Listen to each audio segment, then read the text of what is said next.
Hey people, Rusty here. Today we're going to be talking once again about Commander. This time we're going to be talking about a card that caught my attention during the Warhammer Commander decks spoiler season, and that was Celestine, the Living Saint. She is a 3/4 legendary creature human warrior for 4 mana of any color and 1 white. She has Flying and Lifelink, and she has an ability called Healing Tears. That is, at the beginning of your end step, return target creature card with mana value X or less from your graveyard to the battlefield, where X is the amount of life you've gained this turn. And I just want to say I find it very wholesome how we finally found a way to have Soul Mender be a playable card. For those who don't know, Soul Mender is like a 1 mana 1/1 human cleric that just taps to gain 1 life. The newest version of that I managed to find was Traveling Minister. He's a 1 mana 1/1 human cleric that taps to give target creature +1/+0 until end of turn, and you gain 1 life, although you can only activate that as a sorcery. Let's start with small pieces that we want to put in this deck. First off, you've probably seen this one. It's Revitalize. 2 mana for an instant that says you gain 3 life, draw a card. There are a lot of cards that are like this. Usually these cards are kind of like Draft Shaft. However, in this deck, they're sort of like 2 mana, return target creature with mana value 3 or less from your graveyard to the battlefield at the end of turn. Draw a card and gain life. That seems good. Another card that's very similar, we have some of these. It's Invoke the Divine. 3 mana for an instant that says destroy target artifact or enchantment, you gain 3 life. By being an instant, we can just answer to something on another person's turn. Or if we decided to cast this during our turn, we are probably going to be getting a big creature from our graveyard. You know one card that I always thought how to make use in Commander? Potion of Healing. 1 and a white for an artifact that it says when Potion of Healing enters the battlefield, you draw a card, and then you can pay a white, tap it, and sacrifice Potion of Healing, and you gain 3 life. This one I find it interesting in this deck because you can play the potion early to get the card, and once you have Celestine on the battlefield, you can just crack the potion. That's pretty good in my opinion. Other little things that we can play is Benevolent Bodyguard, which is a 1 mana 1/1 human cleric that sacrifices itself to give target creature you control protection from the color of your choice. I think creatures like that are good because I'm pretty sure you can guarantee to gain 1 life at least.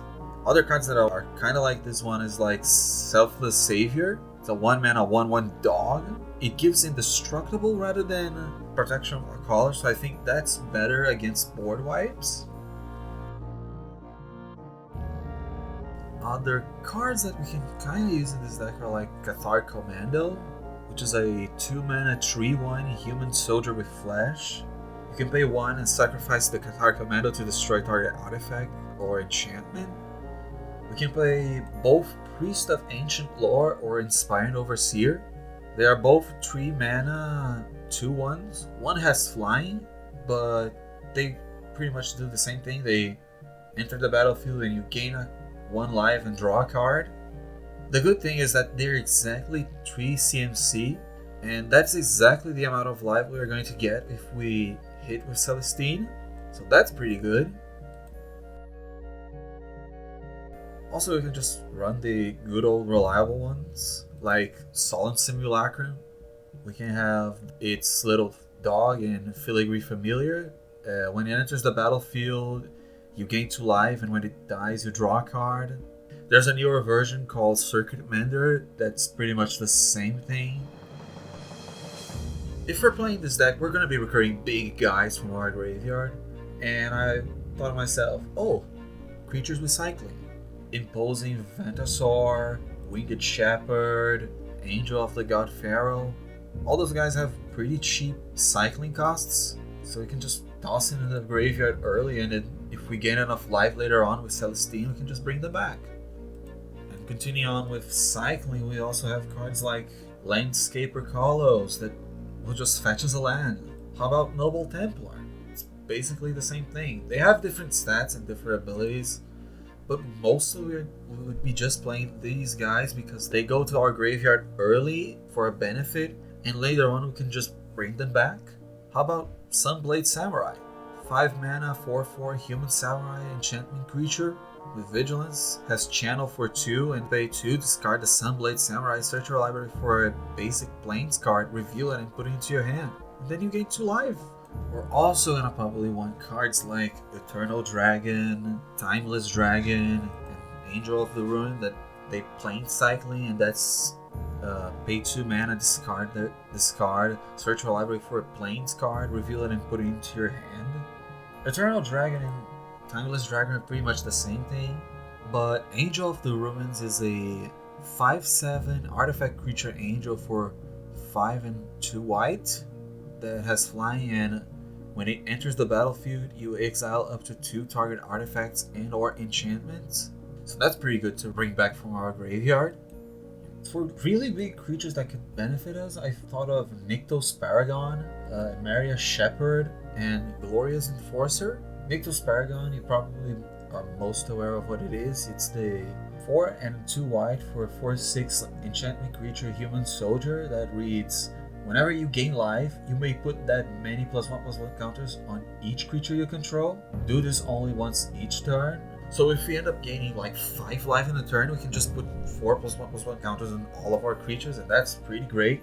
Maria Shepherd is a little bit of an older. It's basically 5 and 2 white for a 4/4 creature angel with flying, and it has landfall. Whenever a land enters the battlefield under your control, you may return target non-land permanent card from your graveyard to your hand.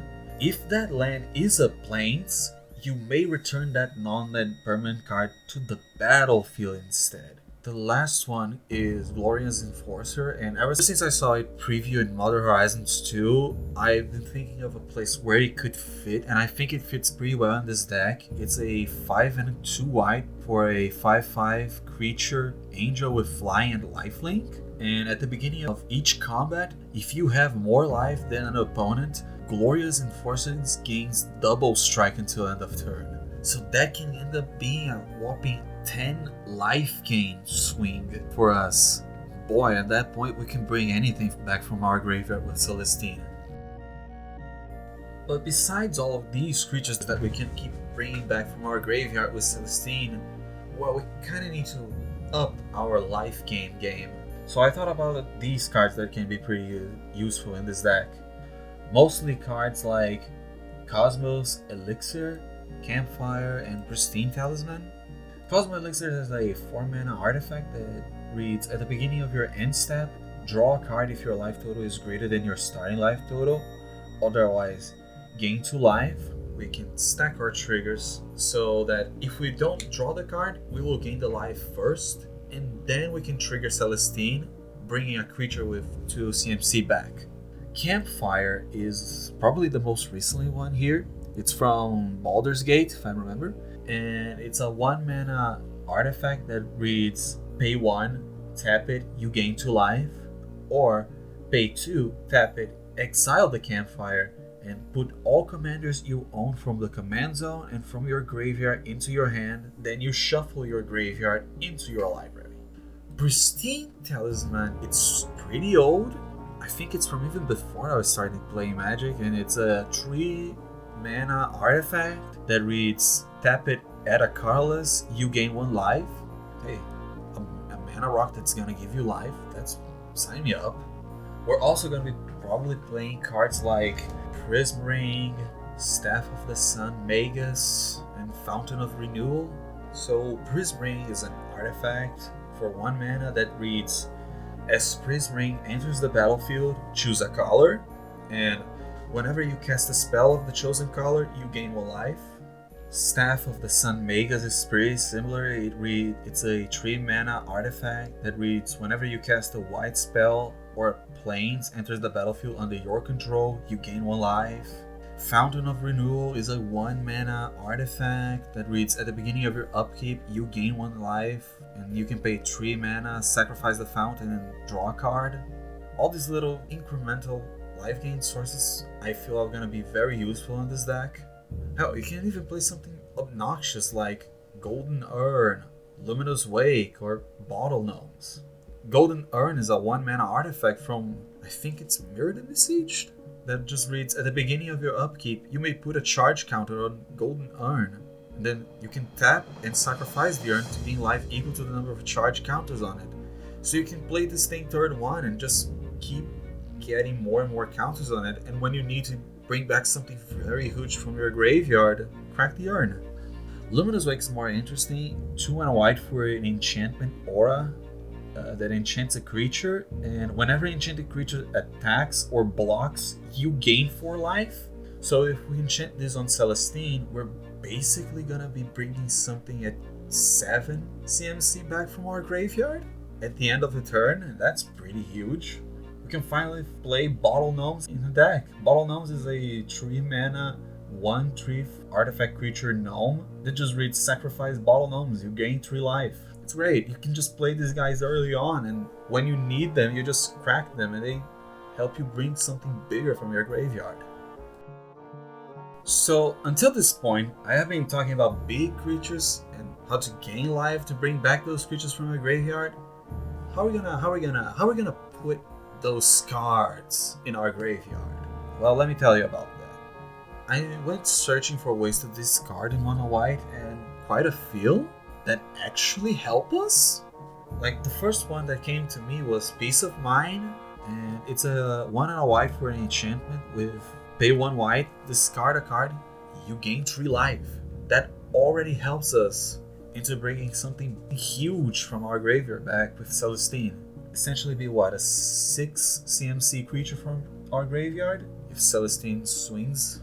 What else? We have a card that I never heard of before called Skullmead Cauldron. It's 4 mana for an artifact that reads tap, you gain 1 life, or tap and discard a card, you gain 3 life.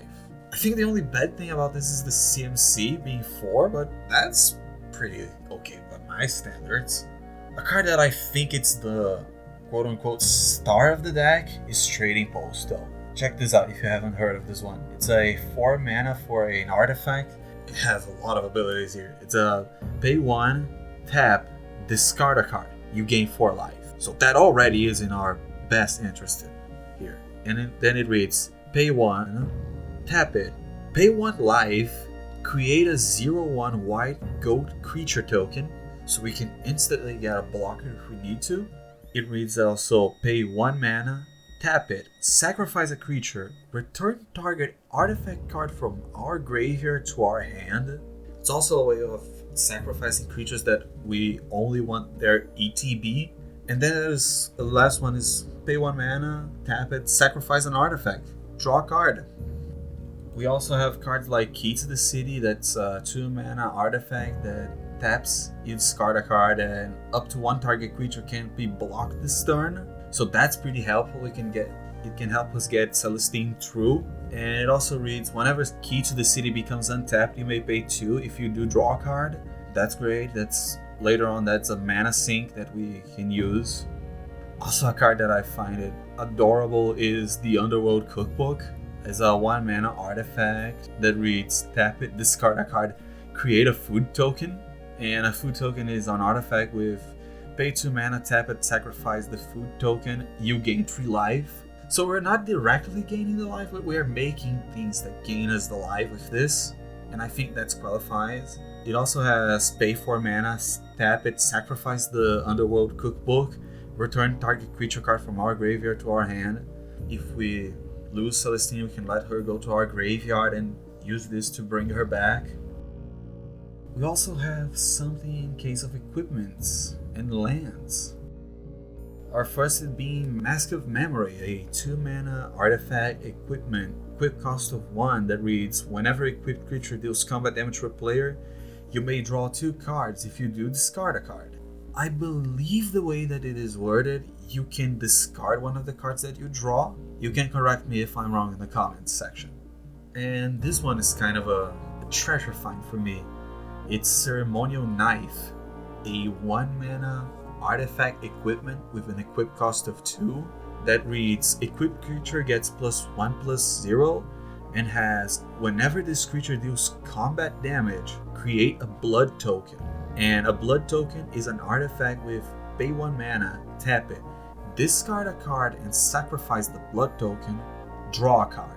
And I find this so useful in this deck because one, you're pumping Celestine's power, but second is this deck is already looking to discard things from their hand into their graveyard, and making a bunch of little tokens that just help you do that, it's awesome. We also have Gaia Reach Sanitarium. It's a legendary land that can tap for colors, or you can pay 2, tap it, and each player draws a card then discards a card. And hey, drawing and discarding, that's the game that we're going with this deck.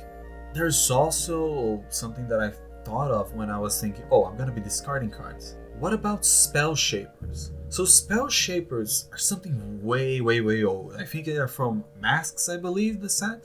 We have Tonic Peddler and Devout Witness. Tonic Peddler is 1 and a white for a 1/1 human Spell Shaper that pays a white, taps it, discard a card, and target player gains 3 life. That's already helping us. But I think the better one is Devout Witness, which is 2 and a white for a 2/2 human Spell Shaper. It reads pay 1 and a white, tap it, discard a card from your hand, destroy target artifact or enchantment. And that's pretty useful, having that kind of removal on a stick. Besides that, I did mention earlier how we want to sacrifice our things so we can get their ETBs again by bringing them back from our graveyard. So the classic High Market Ashnod's Altar is pretty good, but let me tell you about other ones that I find it pretty good in this deck. So first off, we have Witch's Oven. You guys that probably played Eldraine remember this card. It's a 1 mana artifact. Tap it, sacrifice a creature. You create a food token.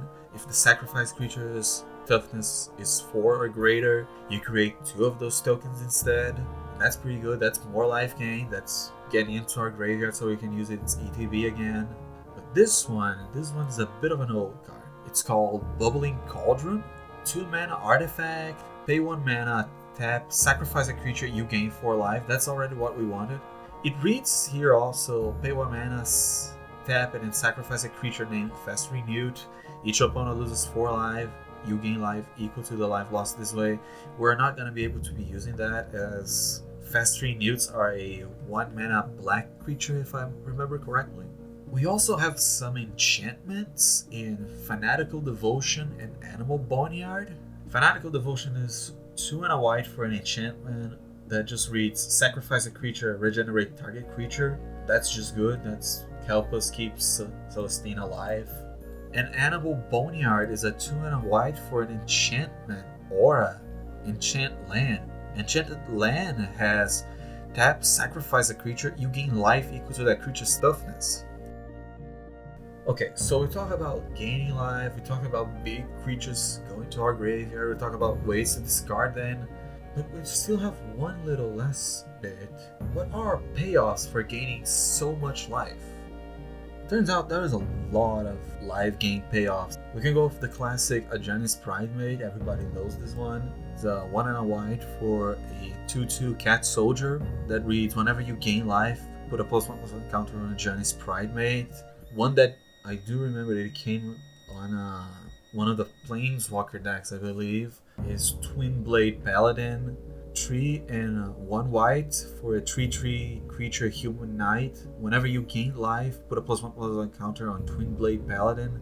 As long as you have 25 or more life, Twin Blade Paladin has double strike, which is already pretty awesome.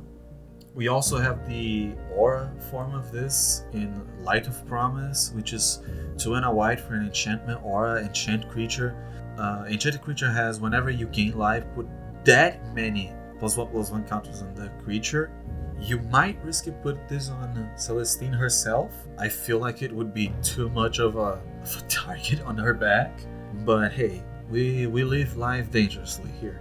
We also have the Well of Lost Dreams, 4 mana of any color for an artifact that reads, whenever you gain life, you may pay X, where X is less than or equal to the amount of life you gained. If you do, draw X cards. I feel like you're gonna be trying 2 to 3 cards with this at most. So that's good, that's good. We have 2 more creatures. One of them is Attended Healer. It's a 3 and a white for a 2/3 creature core cleric that reads, whenever you gain life for the first time each turn, create a 1/1 white cat creature token. You can also pay 2 and a white and another target cleric gains lifelink until end of turn. And that's pretty good. That's just gonna be filling our board. But the one that I found most interesting, really gonna need to be talking about the first version of this, that's Angelic Accord. It's a 3 and a white for an enchantment that reads, at the beginning of each end step, if you gain 4 or more life this turn, create a 4/4 white angel creature token with flying. I'm pretty confident that we can gain 4 life a turn. We have a mini version of that in Griffin Area, 1 and a white for an enchantment. At the beginning of your end step, if you gain 3 or more life this turn, create a 2/2 white Griffin creature token with flying. But I didn't even know this card existed. It's a Valkyrie Harbinger. It's 4 and 2 white for a 4/5 creature angel cleric with flying lifelink that reads, at the beginning of each end step, if you gain 4 or more life this turn, create a 4/4 white angel creature token with flying vigilance. It's basically a creature version of Angelic Accord, and that's way better because now we can bring this back from our graveyard with Celestine. These ones are a little bit less interesting, but I think they are worth mentioning. That's Cradle of Vitality, Path of Bravery, and Dawn of Hope.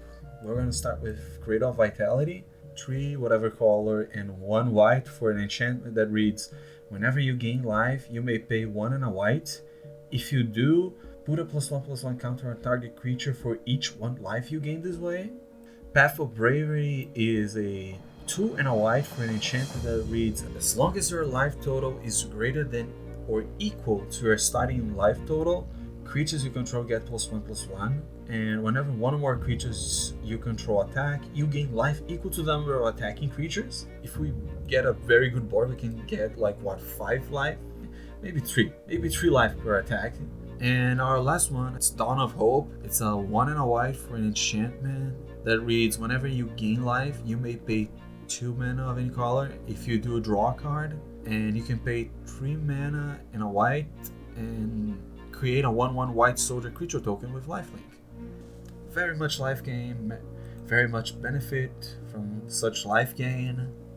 But yeah, I feel like this deck is surprisingly good. Celestine seriously struck a very interesting point in mono white, because for a long time mono white has been all about life gain, and in the long run life gain isn't that good unless you're doing something with that life, and she does something very amazing, which is the cheating of mana cost.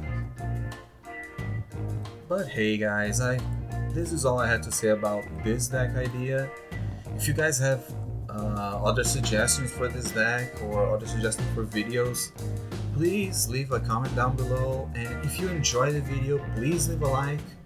I'm Rusty, and I'll be here again with another deck, maybe soon, maybe not so soon.